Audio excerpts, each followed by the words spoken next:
Genova in northern Italy almost 500 years ago. But somewhere in time, the Sicilians added tomatoes and almonds to the original recipe. And when you want a quick-fire plate of healthy, delicious pasta, you can make this pesto dish from scratch in just 8 minutes. And to prove to you that it's that quick, I'm going to make it in real time. So I'm going to go get some pasta. And I'm actually going to use a red lentil pasta for extra nutrition. This is just red lentils, there's nothing else. So it's gluten-free if you're watching that. Plenty of salt in your boiling water.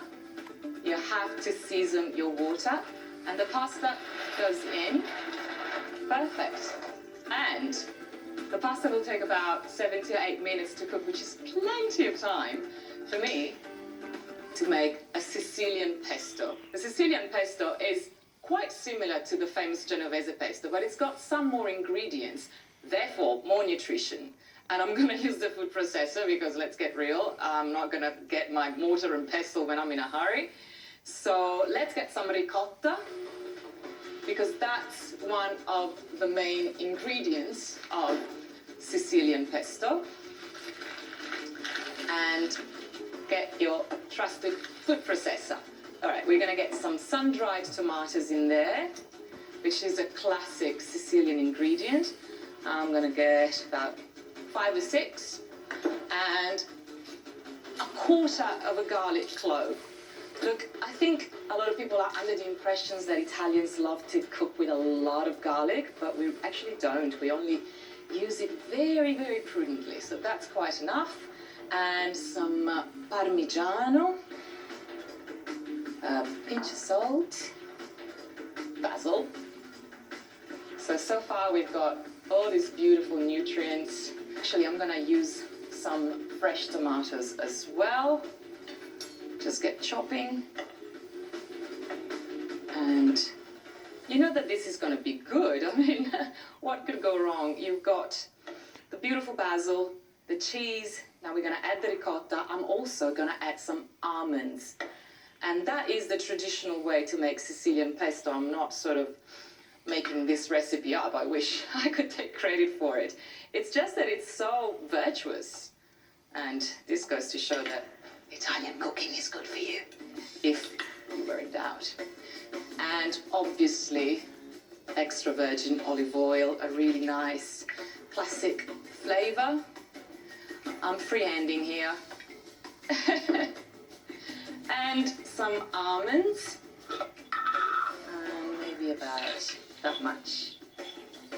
Okay, this is gonna be the ricotta. Main ingredient. Congratulations, Sylvia. This is so me.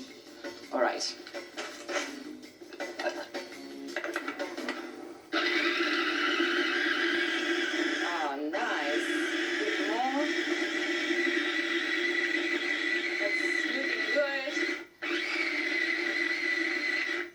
To be quite chunky.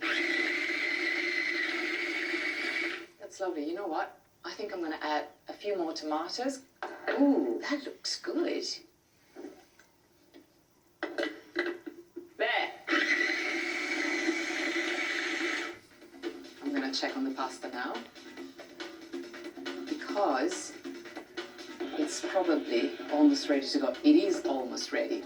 So all I'm going to do now is just toast some almond flakes, and they take 30 seconds.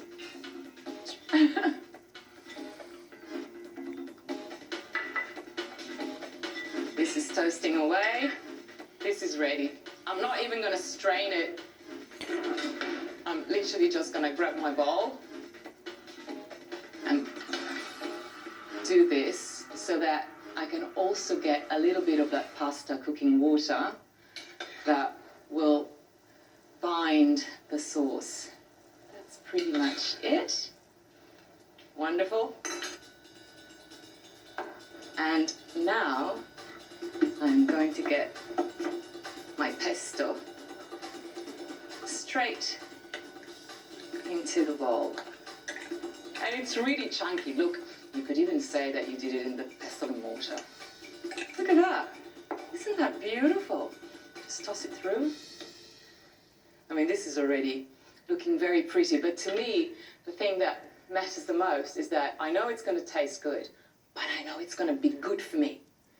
And if you're giving this to your children, this is just wonderful, wonderful nutrition. It's a powerhouse.